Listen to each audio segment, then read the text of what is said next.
خدا باپ کے زندہ اور جلالی کلام میں سے زندگی برا کلام، پالوس رسول کا خط عبرانیوں کے نام، اس کا 8 باب 1 سے 13 آیت مبارکہ تک۔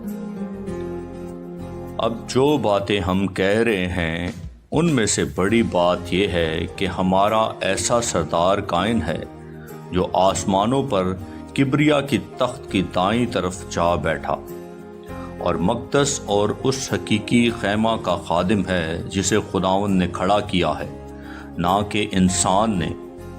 اور چونکہ ہر سردار کائن نذریں اور قربانیاں گزارنے کے واسطے مقرر ہوتا ہے، اس لیے ضرور ہوا کہ اس کے پاس بھی گزارنے کو کچھ ہو، اور اگر وہ زمین پر ہوتا تو ہرگز کائن نہ ہوتا، اس لیے کہ شریعت کے موافق نذر گزارنے والے موجود ہیں جو آسمانی چیزوں کی نقل اور عکس کی خدمت کرتے ہیں۔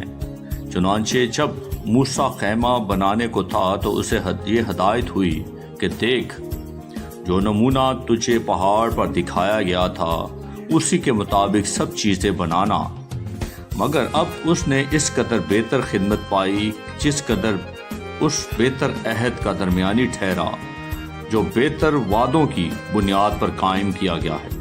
کیونکہ اگر پہلا عہد بے نقص ہوتا تو دوسرے کے لیے موقع نہ ڈھونڈا جاتا، بس وہ ان کے نقص بتا کر کہتا ہے کہ خداوند فرماتا ہے، دیکھ وہ دن آتے ہیں کہ میں اسرائیل کے گھرانے اور یہودا کے گھرانے سے ایک نیا عہد باندھوں گا۔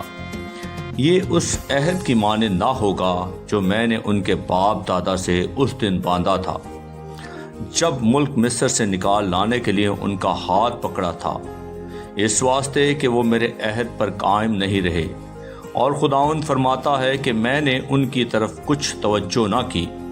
پھر خداوند فرماتا ہے کہ جو عہد اسرائیل کے گھرانے سے ان دنوں کے بعد باندھوں گا وہ یہ ہے کہ میں اپنے قانون ان کے ذہن میں ڈالوں گا اور ان کے دلوں پر لکھوں گا، اور میں ان کا خدا ہوں گا اور وہ میری امت ہوں گے۔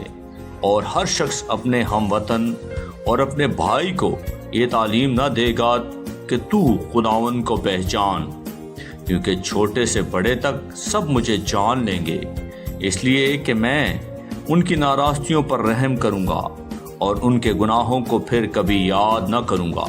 جب اس نے نیا عہد کہا تو پہلے کو پرانا ٹھہرایا، اور جو چیز پرانی اور مدت کی ہو جاتی ہے وہ مٹنے کے قریب ہوتی ہے۔ آمین۔ پاکلام کے پڑھے اور سنے جانے پر خداوند کی برکت ہو، خداوند کا شکر ہو۔ آمین۔ اس زندہ اور جلالی کلام کو زیادہ سے زیادہ شیئر کریں تاکہ لوگ سن کر برکت پائیں۔ آمین۔